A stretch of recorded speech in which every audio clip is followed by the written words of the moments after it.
I almost cried in the back of a taxi that night.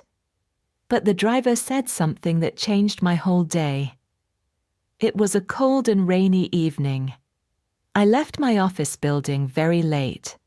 The street was dark and wet. Rain hit the ground again and again.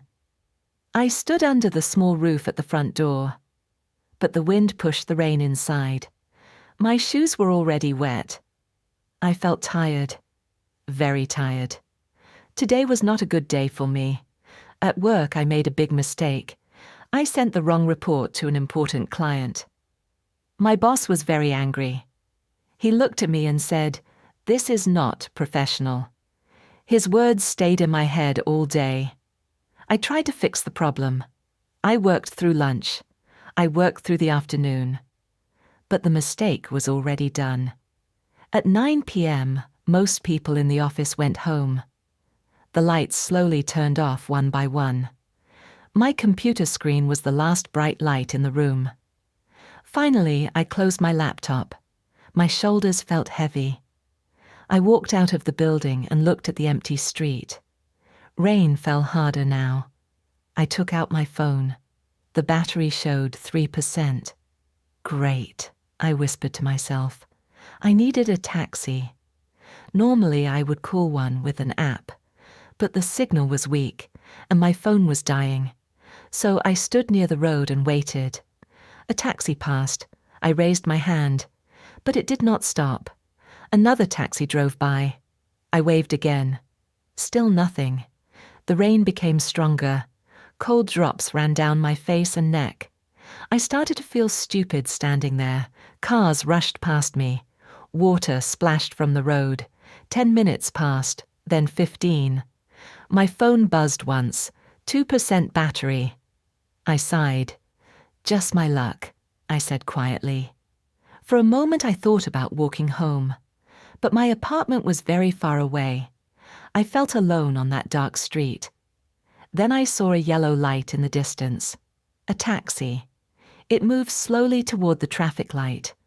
I raised my hand again. This time I waved higher. The taxi passed me. My heart dropped. But suddenly the red brake lights flashed. The taxi slowed down. Then it stopped right in front of me. I blinked in surprise. The window rolled down. A middle-aged driver looked at me. He had kind eyes and a calm face. Rain tapped softly on the roof of the car. He looked at my wet coat and tired face. Then he gave a small smile. "Long day?" he asked. His voice was warm and gentle. For a moment I did not know what to say. Then I nodded slowly. "Yes," I said. "A very long day." He unlocked the door. "Get in," he said. Warm air filled the car as I opened the door. I sat in the back seat and closed it quietly. The rain outside sounded softer now. For the first time that night, I felt a little safe. The driver looked at me through the mirror. "Where are you going tonight?" he asked. I told him my address. He nodded and started the car. The taxi moved into the rainy street. Streetlights passed above us, one by one. For a few minutes we said nothing. Then the driver looked at me again in the mirror. "You look worried," he said. I forced a small smile. "It was just a bad day." He thought for a second. Then he said something simple, something I did not expect. "Bad days happen," he said, "but they never stay forever." I looked up. His words were simple, but somehow they felt important. And I did not know yet that this short taxi ride would become one of the most unforgettable nights of my life. The taxi moved slowly through the rainy streets. Water ran down the windows like long silver lines. Streetlights passed above us one by one. Their light moved across the car and then disappeared. I leaned back in the seat. The car was warm. Soft music played from the radio. It was a slow piano song. For the first time that night, I took a deep breath. The driver held the wheel with both hands. He drove calmly. He did not rush. Outside, cars moved through the rain. Their lights looked blurry through the wet glass. For a few minutes, nobody spoke. But the silence did not feel strange. It felt peaceful. The driver looked at me in the rearview mirror. "You work late," he said. I gave a small laugh. "Yes," I said. "Too late." He nodded. "Office job?" "Yes." "What kind?" "I work in a small marketing company," I said. He smiled a little. "Ah, busy work." "Yes," I said. "Very busy." I looked down at my wet sleeves. "Today was not a good day," I added quietly. He did not turn around. He just listened. That made it easier to talk. "I made a mistake today," I said. "A big one." The taxi stopped at a red light. Rain tapped softly on the windshield. "What happened?" he asked. I hesitated for a moment. Then I spoke. "I sent the wrong report to an important client," I said. "My boss was very angry." The driver nodded slowly. I tried to fix it," I continued, "but it was already too late." The red light turned green. The taxi moved forward again. I looked out the window. "I think my boss does not trust me now," I said. "That feels terrible." The driver stayed quiet for a moment. Then he spoke in a calm voice. "You care about your work." "Yes," I said quickly. "I really do." "That is good," he said. I frowned a little, but I still made the mistake. He chuckled softly. "Everyone makes mistakes." I shook my head. "Not like this." The driver laughed again, but it was a gentle laugh. "Trust me," he said. "Much worse mistakes happen every day." I looked at the mirror. "You sound very sure," I said. He smiled. "I drive a taxi all day," he said. "I meet many people." "What kind of people?" I asked. "All kinds," he replied. "Happy people, sad people, people in love, people who just lost something important." The taxi turned onto a quieter street. The rain was lighter now. "And sometimes," he added, "I meet people who had a very bad day." I smiled a little. "Like me?" "Yes," he said kindly, "like you." For a moment we both laughed. Then he said something simple. "You know something." "What?" I asked. "Most problems feel bigger at night." I looked at him in the mirror. "What do you mean?" He thought for a moment. "At night people are tired," he said. "The mind becomes heavy." He tapped his finger lightly on the steering wheel. "But in the morning," he continued, "many problems look smaller." I crossed my arms and thought about his words. Maybe he was right. Tonight everything felt dark, but maybe tomorrow would feel different. Outside, the city slowly became quieter. Many stores were closed. Only a few lights stayed on. I suddenly remembered something. My phone. I reached into my pocket and pulled it out. The screen was black. I pressed the button. Nothing. My heart sank. "Oh no," I whispered. The driver looked up at the mirror. "What happened?" he asked. "My phone died," I said. "Completely?" "Yes." I stared at the dark screen. A bad feeling grew in my stomach.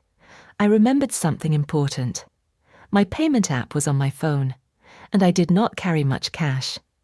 The taxi kept moving through the quiet street, but now my mind was racing again. I leaned forward slightly.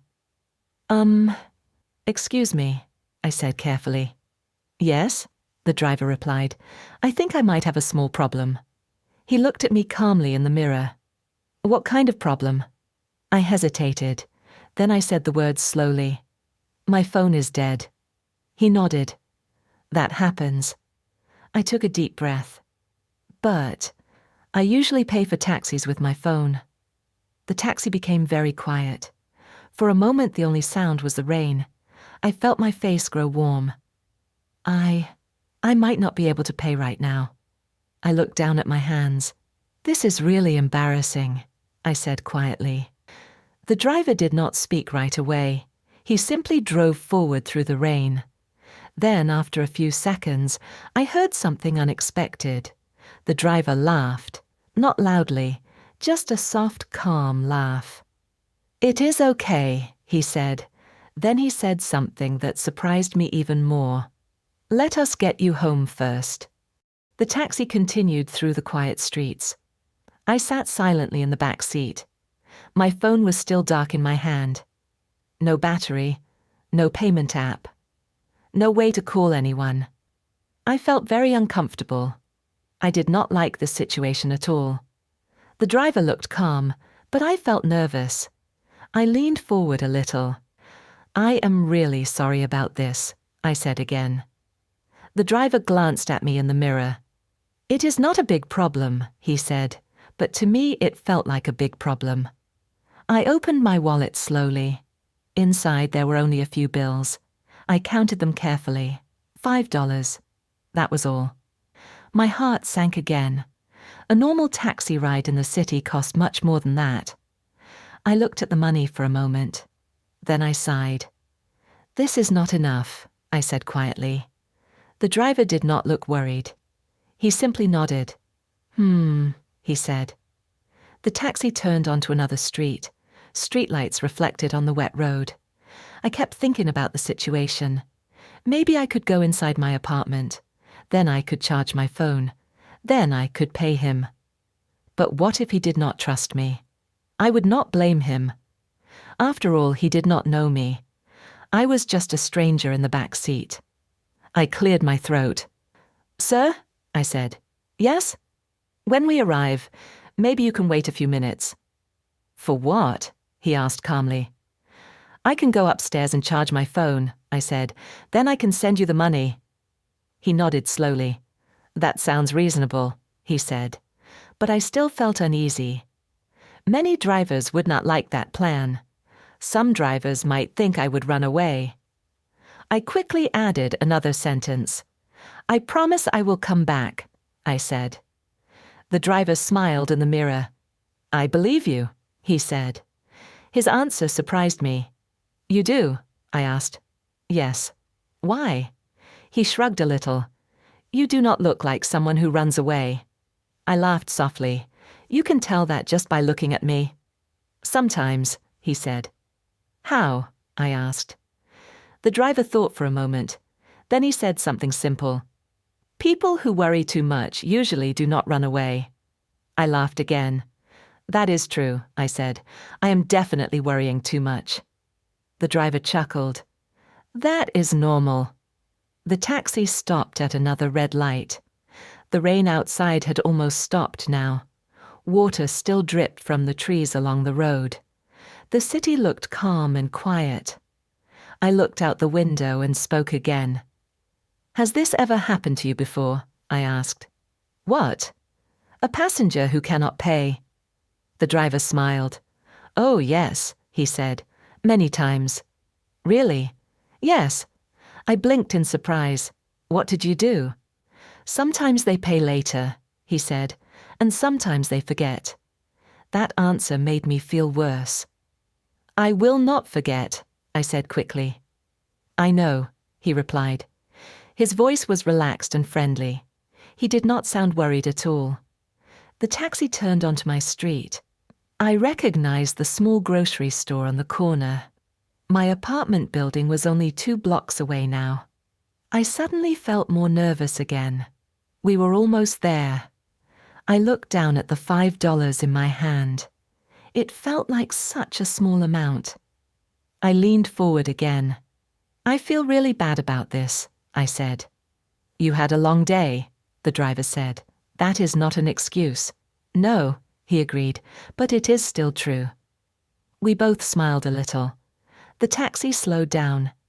Then it stopped in front of my apartment building. I looked out the window. Home. But I did not feel relaxed. I opened my wallet again. $5. That was all I had. I slowly leaned forward and handed the money to the driver. "This is all the cash I have," I said. "It is not enough." He looked at the bills. Then he looked at me. "Keep it," he said. I stared at him. For a moment I thought I heard him wrong. "Keep it," I said again. "Yes, but I did not pay for the ride." He smiled kindly. That is okay. I could not believe what I was hearing. But why? I asked. The driver looked out at the quiet street. Then he said something I did not expect. Because someone once did the same thing for me. For a moment I did not move. The driver's words stayed in the air. Someone once did the same thing for me. I looked at him in the mirror. The street outside was quiet now. Rainwater still shined on the road. A few lights were on in the apartment building. But inside the taxi, everything felt still. What do you mean? I asked softly. The driver rested his hands on the steering wheel. His face looked calm, but his eyes looked far away, like he was thinking about another time. Many years ago, he said slowly, I was the passenger. I leaned forward a little. You were?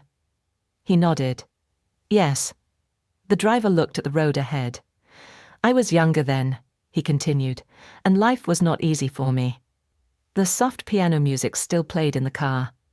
I lost my job, he said. I listened carefully. I had a small business, he explained, but the business failed. That must have been very hard, I said. He nodded again. Yes, very hard. He took a slow breath. I had no money, he continued. I also had a young family. I felt my chest tighten a little. That sounds very stressful. It was, he said. One night I needed to go to the hospital. The hospital? I asked. Yes. My wife was there, he said quietly. She was going to have our first child. His voice became softer. But I had a problem. What problem? I had no money for a taxi. I stayed silent. The story felt very important. I tried to take a bus, he said, but it was very late. No buses. No buses. So what did you do? I asked. He smiled slightly. I stood on the street, he said. That sounds familiar. I laughed a little. Yes, very familiar. I waited for a taxi, he continued, and one finally stopped. What happened then? I asked. The driver looked up at the mirror again. I told the driver the truth, he said. What truth? I said I had no money. I blinked. You said that right away? Yes. Were you afraid? He laughed softly, of course. What did the driver say? The taxi driver smiled. He said, get in. Just two simple words, but they felt powerful. Really? I asked. Yes. Did he ask for money later? No. I looked surprised. Nothing. Nothing. The driver looked out at the quiet street. He drove me to the hospital, he said, and when we arrived, I waited for the answer. He said something I will never forget. What did he say? The driver's smile became warmer. He said, tonight is important for you. Go meet your child. I felt a sudden warmth in my chest.